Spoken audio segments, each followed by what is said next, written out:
BL Santosh గారిని పిలిచారు. BL Santosh గారు భారతీయ జనతా పార్టీ యొక్క ఆర్గనైజింగ్ సెక్రటరీ. మనందరికీ మోదీ, అమిత్ షా వీళ్ళు తెలుసు, కానీ బిఎల్ సంతోష్ గారి గురించి పెద్దగా తెలియదు. వారు పార్టీ యొక్క సంఘటనాత్మకమైనటువంటి పనిని చూసేటటువంటి కార్యకర్త.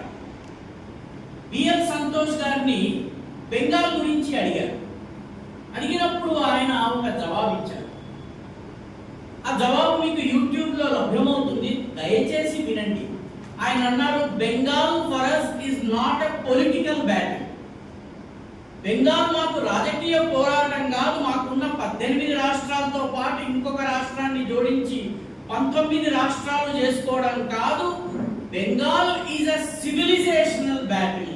ఇదొక నాగరికత సంబంధమైనటువంటి, భారతీయ సభ్యతా సంబంధమైనటువంటి పోరాటము.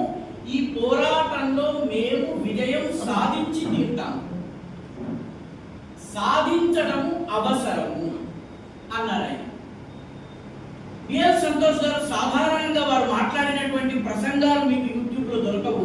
ఈ ఒక్క క్లిప్ దొరుకుతుంది, ఎందుకంటే ఆయన బహిరంగ కార్యక్రమాల్లో మాట్లాడింది ఇదే.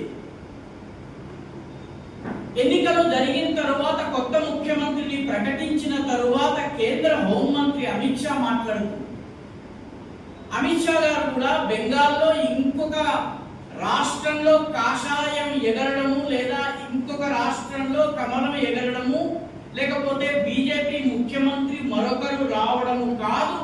బెంగాల్ని గెలవడం అంటే యావత్ భారతదేశాన్ని గెలవడంతో సమానము అన్నారు. ఈ మాటల్ని మనము అర్థం చేసుకోనంత వరకు, ఈ మాట ఎందుకన్నారన్నది మనకు అర్థం కానంత వరకు, బెంగాల్ విజయము మామూలు ఓట్ల విజయం లాగా, ఎలక్షన్ల విజయం లాగా, ఒక ప్రభుత్వం పోయి ఇంకొక ప్రభుత్వం వచ్చిన విజయం లాగా అనిపిస్తుంది. ఇది వాస్తవానికి కనుక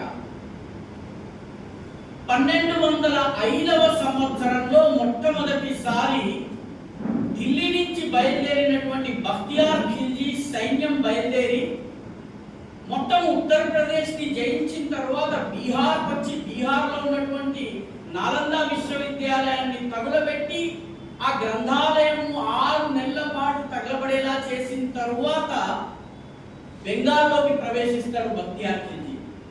బెంగాల్లో ప్రవేశించేటప్పటికప్పటికి బెంగాల్లో 2 రాజులు, ఒకటి సేన వంశపు రాజు, ఒకడు పాల వంశపు రాజు.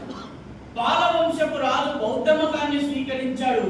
నాది శాంతి మతము, నేను యుద్ధం చేయను, నేను శాంతియుతంగా నా రాజ్యాన్ని